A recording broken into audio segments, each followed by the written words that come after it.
Hello, hello. We are getting closer and closer to the end of this series.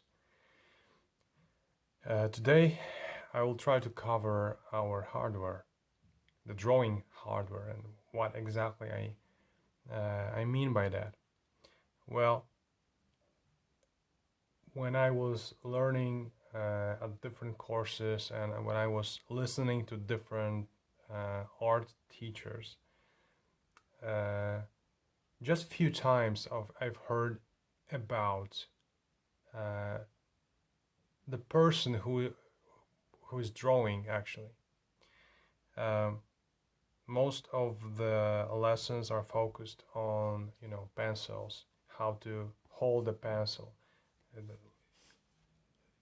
about the over grip, about the pencil or the writing grip, how to draw a human figure, how to draw this or that. But just few times I've heard about the person who is drawing itself. Basically, it doesn't mean that only your hand is drawing or your pencil. And you can have, there are two different um, angles that you can take a look at it. One angle is simply your health.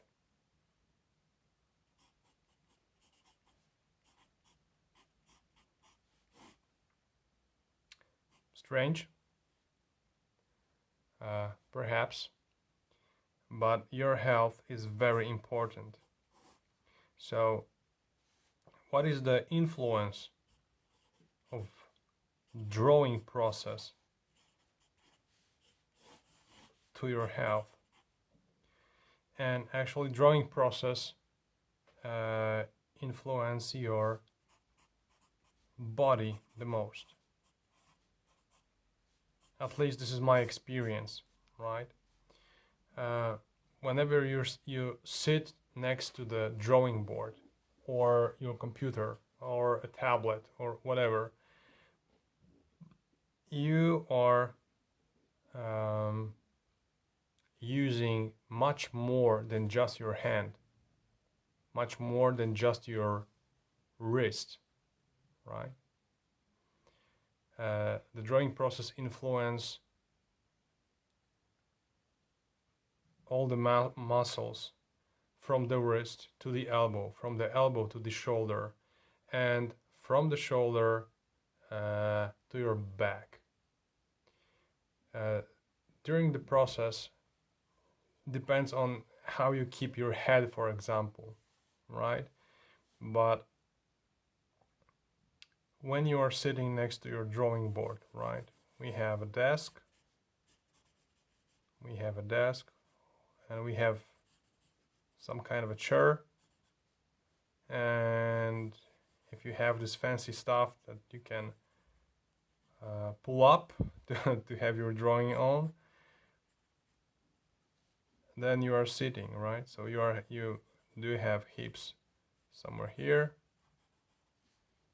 right? And now here is the thing, because most of the time you are not straight, right?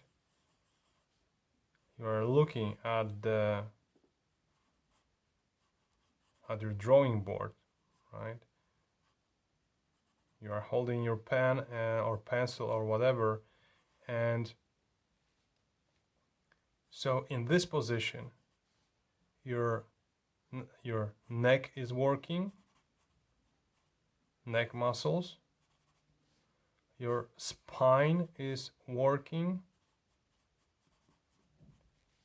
all the way down, right? All the muscles that are on the both sides, because if you have a spine, right? I don't know how those things are called, but there are a lot of muscles on the both sides of the spine to keep it straight, to sustain bones, right? So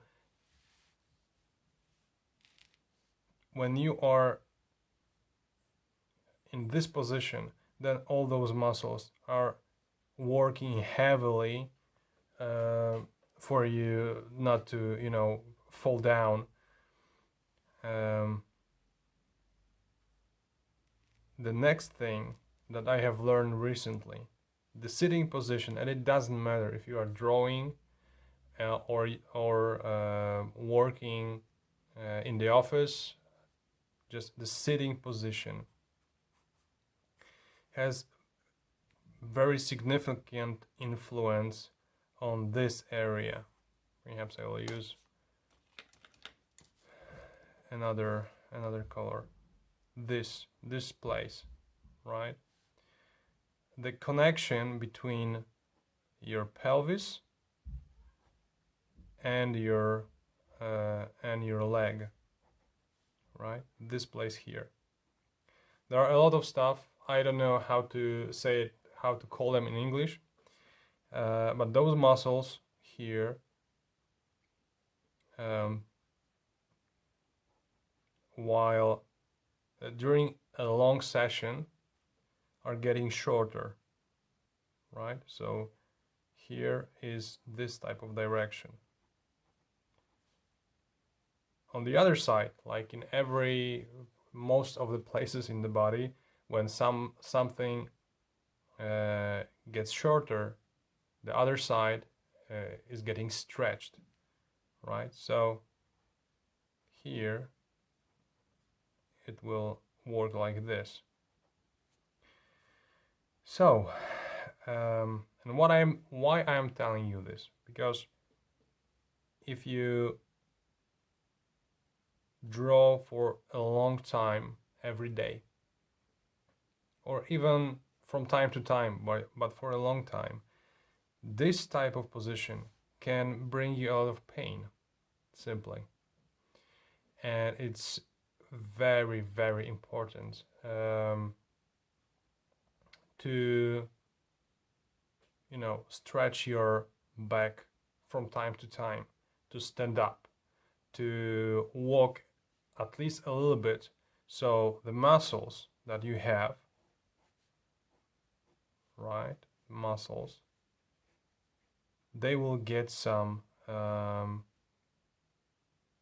hope that's correct, some air, some oxygen, because this is something that makes them more flexible, and the muscles simply feel better. And this is not my knowledge. This is the knowledge from the guy who was trying to fix me, because I'm working in this position most of the time, and I'm drawing in this position most of the time, and lack of movement of sport, or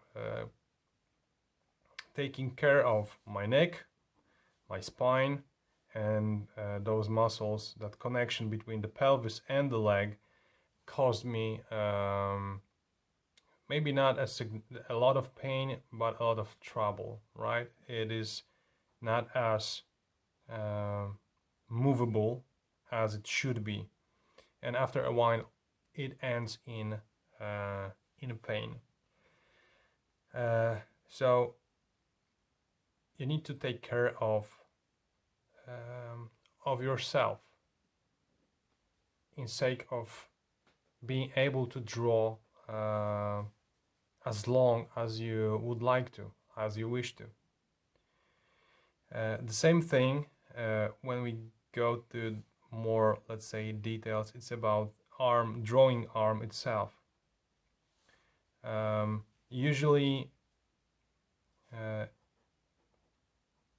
when I've heard about how to draw, it's about drawing with my shoulder, right? To have a very, very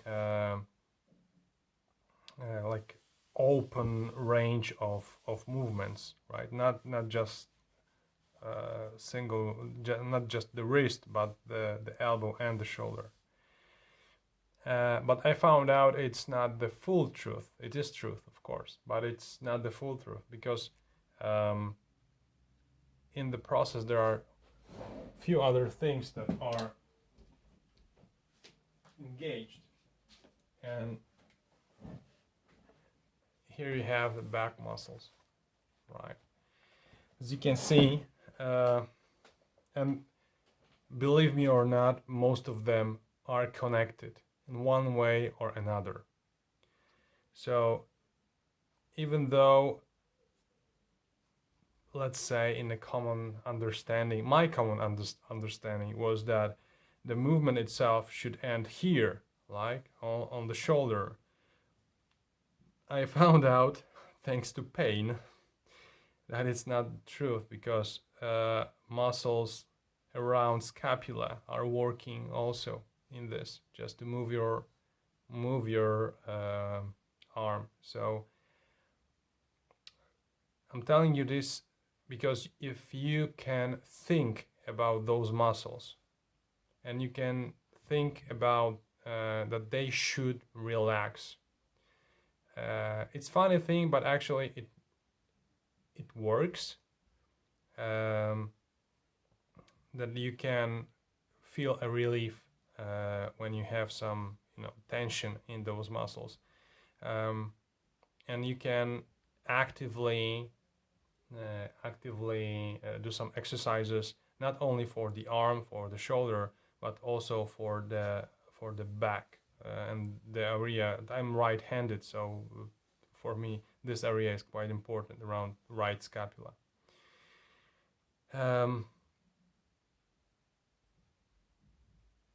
Yeah, so this is one side of the hardware, that you need to take care of yourself.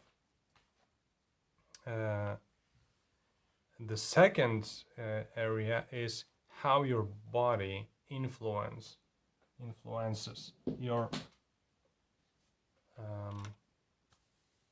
drawing, right? Because if we are drawing, as I said, with our whole body, because our whole body is engaged during the process, either directly, like the arm, or indirectly, like your legs. They are not moving, but while sitting there is tension on one side and stretching on the other side. So they are also engaged in the process. So how that can influence your drawing? For example, when you are drawing a circle, right? And from the, let's say, mathematical point of view, it's always a circle, right? It doesn't matter if it's circle here, here, or here, right? Or here. I'm not moving the page on purpose. However, for the hand, it's a different way. It's different kind of movement. It's a round movement, but here you have your hand almost in one line with your shoulder, but here there is a quite big angle between those two, and you have and your elbow is touching your chest or your body, so it can give additional distraction to the line, right? Because here the hand is more, let's say, free than